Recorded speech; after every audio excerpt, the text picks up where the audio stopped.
dari kelompok 5 terdiri dari Kairunisa, Wira, Amos, Albert, dan Fauzan akan membahas tentang pemanfaatan teknologi cloud computing untuk optimasi tata kelola TI. Ya, selanjutnya.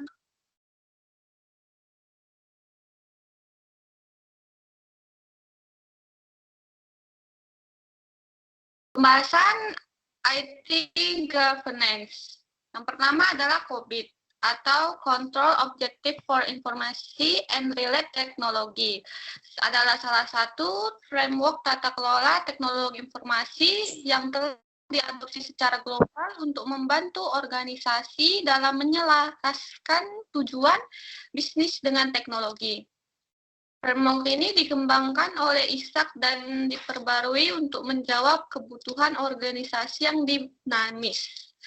Versi terbarunya adalah COBIT 2019, memperkenalkan pendekatan yang lebih fleksibel dan kontekstual melalui sistem tata kelola dan komponennya yang dapat memilih dan menyesuaikan komponen framework berdasarkan kebutuhan spesifiknya.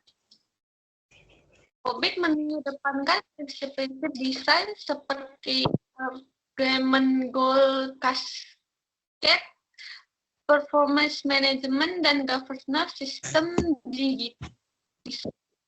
Serta 40 tujuan manajemen yang dapat dipetakan ke berbagai domain bisnis. Dengan pendekatan ini, COBIT tidak hanya memperkuat mengendalikan internal dan mitigasi risiko TI, tapi juga mengukur dan meningkatkan nilai dari investasi teknologi. Studi menunjukkan integrasi COBIT dengan standar lain seperti ISO, IEC, dan meningkatkan efektivitas sistem keamanan informasi dan mempermudah pencapaian kepatuhan terhadap regulasi industri. Dalam implementasinya, COBIT banyak dimanfaatkan oleh sektor yang memuat pengawasan dan tata kelola seperti sektor keuangan dan manufaktur. Misalnya pada studi kasus Polda, COBIT digunakan sebagai kerangka kerja untuk menyusun roadmap keamanan informasi yang terstruktur dan berorientasi risiko. Yang kedua ada ISO IEC adalah revisi terbaru dari standar internasional yang menetapkan persyaratan untuk sistem manajemen keamanan informasi. Standar ini berfungsi sebagai pedoman komprehensi dalam menetapkan kebijakan, prosedur, dan kontrol teknis untuk melindungi informasi terhadap ancaman seperti kebocoran data, akses tidak sah, atau serangan cyber. Dengan pendekatan berbasis risiko, organisasi diajak untuk secara produktif mengidentifikasi dan mengevaluasi potensi ancaman serta menetapkan kontrol mitigasi yang sesuai. Perubahan penting dalam versi 2022 meliputi penyempurnaan struktur Annex A berdasarkan kerangka kerja ISO High Level Struktur dan integrasi dengan pendekatan manajemen risiko yang lebih modern. ISO IEC sangat relevan digunakan oleh organisasi dengan kebutuhan keamanan informasi tinggi seperti lembaga keuangan, rumah sakit, penyedia layanan TI, serta startup yang beroperasi dalam ekosistem regulasi dan ekspektasi pelanggan yang ketat terhadap kerahasiaan dan integrasi data. Banyak penelitian menunjukkan efektivitas integrasi antara ISO IEC dengan lainnya seperti COBIT untuk menciptakan sinergi antara kontrol manajerial dan teknis dalam tata kelola TI. Saya akan melanjutkan C. ITIL 4. ITIL atau Informasi Teknologi Infrastruktur Library merupakan framework manajemen layanan IT atau IT Service Management atau ITSM yang dikembangkan pertama kali oleh Office of Government e-commerce atau OGC. Dan sekarang dikelola oleh Axelos. ITIL menyediakan seperangkat pabrik terbaik atau best practice untuk mengelola layanan TI yang berorientasi pada pencapaian nilai maksimal bagi pelanggan dan penggunaan layanan. Versi terbaru dari framework ini, ITIL 4, diperkenalkan sebagai respon terhadap kebutuhan modernisasi TI dengan penekanan pada fleksibilitas, kolaborasi lintas fungsi, dan adaptasi terhadap lingkungan kerja yang semakin dinamis dan digital. Salah satu konsep sentral dalam ITIL 4 adalah Service Value System atau SVS yang merepresentasikan bagaimana semua komponen dan aktivitas organisasi bekerja bersama untuk memfasilitasi penciptaan nilai melalui produk dan layanan TI. Selain itu, ITIL 4 mengintegrasikan prinsip-prinsip dari pendekatan Agile, Lean, dan DevOps, sehingga organisasi dapat bergerak lebih cepat dan responsif terhadap perubahan kebutuhan pasar. Kerangka ini sangat cocok digunakan dalam organisasi yang bergantung pada layanan sebagai inti dari proses bisnis mereka, seperti perusahaan teknologi, startup digital, dan penyediaan layanan TI profesional. ITIL 4 memiliki struktur yang lebih fleksibel dan modular dibandingkan pendahulunya. Framework ini mencakup praktik-praktik seperti insiden, manajemen, change emblem, dan continual improvement yang dapat diadaptasi dengan cepat oleh organisasi yang ingin mempercepat transformasi digital dan meningkatkan kepuasan pelanggan. Penelitian ini menunjukkan bahwa organisasi yang menghadapi ITIL 4 secara efektif dapat meningkatkan efisien operasional dan daya tanggap terhadap kebutuhan pengguna. D. Prinsip dan elemen dalam framework. Framework tata kelola TI memiliki prinsip dan elemen dasar yang menjadi landasan pencapaian di berbagai organisasi. Berikut adalah varian lebih rinci mengenai prinsip utama dan elemen kunci dari 3 framework yang dipilih.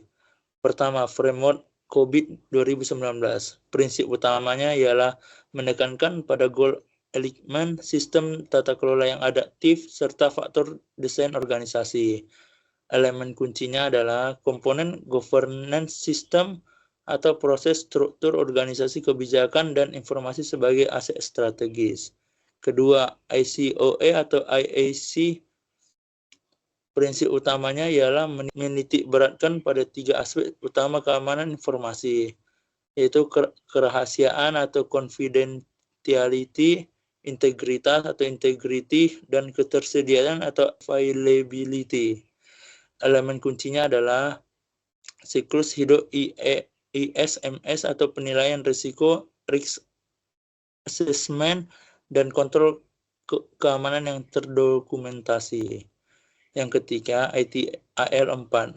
Prinsip utamanya ialah menyediakan kerangka kerja yang berfokus pada penciptaan nilai bersama dimulai dari kondisi saat ini atau start where you are atau serta pengoptimalisasi proses. Elemen kuncinya adalah Service Value System atau SI atau SVS atau Service Value Chain dan berbagai praktik manajemen layanan. Setiap framework dirancang untuk mencakup kebutuhan spesifik organisasi dengan struktur yang sistematis, meskipun memiliki titik fokus yang berbeda. Oke, di sini saya akan melanjutkan pada bagian E, yaitu pemanfaatan framework dalam organisasi. Pemanfaatan framework tata kelola TI dalam organisasi bukan sekedar implementasi teknis, tetapi menjadi bagian integral dari strategi bisnis jangka panjang. Berikut adalah contoh penerapan ketiga framework tersebut dalam dunia nyata. Yang pertama, COVID 2019 sering digunakan dalam industri perbankan dan manufaktur untuk menyelaraskan strategi bisnis dengan operasi teknologi informasi. Dalam sektor perbankan, COVID digunakan untuk memperkuat sistem pengendalian internal dan memenuhi regulasi ketat dari otoritas keuangan, seperti Basel III atau OJK. Sementara dalam sektor manufaktur, framework ini membantu dalam optimalisasi rantai pasok berbasis digital, serta pengelolaan risiko operasional dan teknologi. Yang kedua, ISO atau ISC. Banyak diadopsi oleh organisasi yang memproses data sensitif atau berada di bawah regulasi ketat terkait privasi data. Misalnya, rumah sakit dan startup vintage mengadopsi ISO atau ISC untuk memastikan keamanan data pasien dan transaksi keuangan. Standar ini juga digunakan sebagai dasar untuk mendapatkan kepercayaan dari mitra dan pelanggan serta sebagai alat pemasaran untuk menunjukkan komitmen terhadap keamanan informasi. Yang ketiga, ITIL 4 digunakan dalam sektor layanan digital dan TI untuk mengoptimalkan manajemen insiden, pemenuhan layanan, dan permintaan perubahan. Perusahaan seperti penyedia layanan cloud, helpdesk, dan vendor software memanfaatkan kerangka ini untuk meningkatkan kepuasan pelanggan dan efisiensi operasional melalui penerapan praktik prosedur seperti incident management, change enablement, dan continual improvement. Perbandingan model framework antara framework COVID-19 dan ITIL 4 dapat membantu organisasi dalam menentukan pendekatan mana yang paling sesuai dengan kebutuhan mereka, terutama dalam konteks ukuran, jenis industri, dan strategi bisnis. Aspek perbandingan, fokus utamanya menyediakan struktur untuk tata kelola dan manajemen TI secara menyeluruh yang sejalan dengan tujuan bisnis. ITIL 4 berfokus pada optimalisasi dan penyampaian layanan TI kepada pengguna secara berkelanjutan. Struktur COVID-19 sistem tata kelola end-to-end dengan komponen dan tujuan terstruktur, dan ITIL 4 sistem layanan SPS yang mendefinisikan cara kerja organisasi untuk menghasilkan nilai. Pendekatannya strategis dan evaluatif, berorientasi pada pengendalian dan akuntabilitas, operasional dan taktis, berorientasi pada penyampaian dan peningkatan layanan. Kelebihan pada COVID-19 komprehensif bisa digabungkan dengan framework lain, dukungan untuk evaluasi kinerja governance, sedangkan pada ITIL 4 fleksibel, adaptif terhadap Agile dan DevOps, mudah diintegrasikan dalam pengembangan layanan.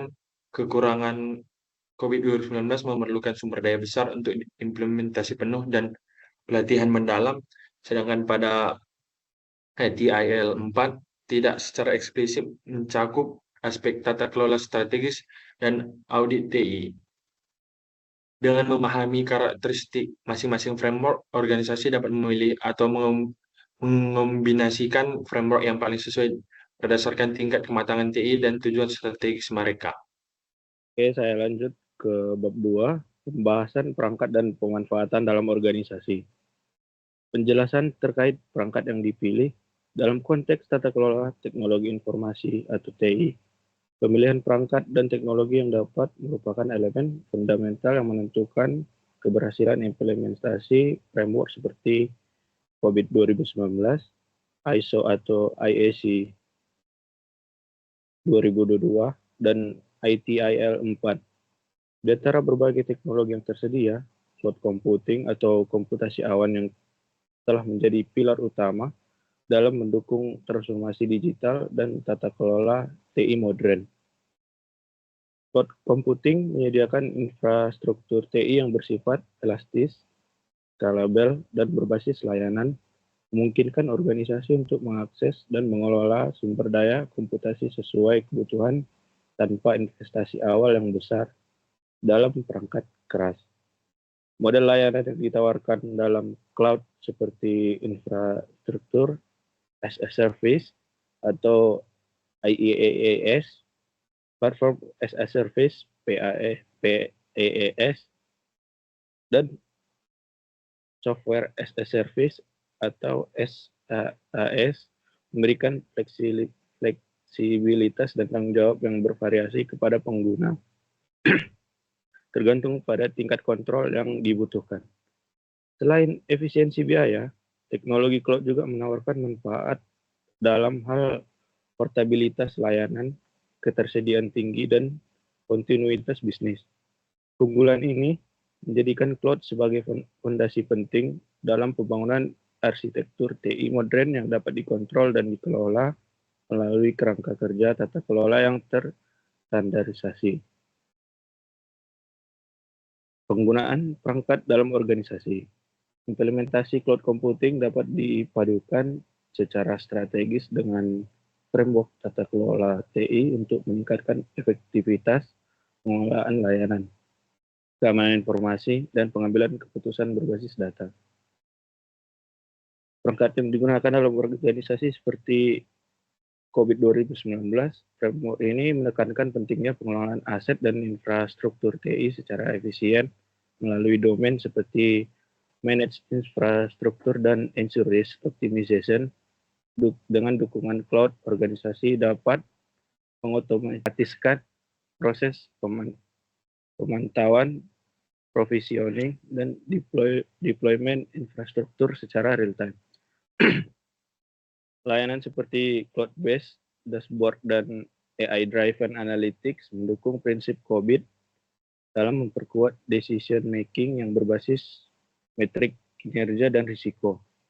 Misalnya, organisasi dapat menerapkan kontrol objektif seperti BAI 09 atau Manage Asset, dan DSS 01 atau Manage Operation secara lebih efisien melalui platform cloud. Yang kedua, ada ISO atau AIC 2022, penggunaan cloud computing sejalan dengan pendekatan manajemen risiko informasi dalam standar ini. Banyak penyedia tercantum dalam aneks ISO atau IEC 27001 termasuk enkripsi, end-to-end, role-based access control atau RBAC, serta compliance auditing. Organisasi dapat memanfaatkan fitur seperti data loss prevention atau DLP, audit log otomatis, dan sertifikasi keamanan. Misalnya ISO 27017 atau ISO 27018 untuk memperkuat sistem manajemen keamanan informasinya. Dan ada ITIL 4 dengan mengedepankan prinsip seperti optimize and automate. ITIL menekankan pentingnya otomatisasi dalam penyampaian layanan TI.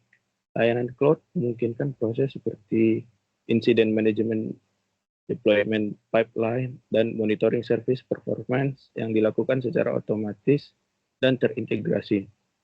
Cloud juga mendukung praktik continual improvement dengan menyediakan alat analisis kinerja yang mendalam dan fleksibilitas dalam eksperimen inovasi digital. Next, kinerja yang diharapkan dari pemanfaatan perangkat. Pemanfaatan teknologi cloud computing dalam kerangka kerja tata kelola TI diharapkan mampu memberikan peningkatan kinerja organisasi secara menyeluruh. Adapun manfaat yang paling menonjol yaitu meliputi skalabilitas dan elastisitas organisasi. Dan organisasi dapat menyesuaikan kapasitas komputasi sesuai dengan dinamika permintaan bisnis, tanpa perlu mengubah infrastruktur fisik secara signifikan. Hal ini sangat berguna dalam konteks disaster recovery, manajemen beban kerja musiman, atau saat peluncuran layanan baru. Yang kedua, efisiensi operasional. Melalui otomatisasi layanan, organisasi dapat mengurangi manual workload atau dapat meningkatkan kecepatan respon terhadap permintaan layanan, serta mengurangi potensi kesalahan akibat intervensi manusia atau human error. Proses seperti auto-scaling, self-healing system, dan auto-patching menjadi bagian dari operasional harian. Yang ketiga, keamanan dan kepatuhan. Cloud computing menyediakan beragam kontrol keamanan yang dapat dikonfigurasi sesuai kebutuhan organisasi.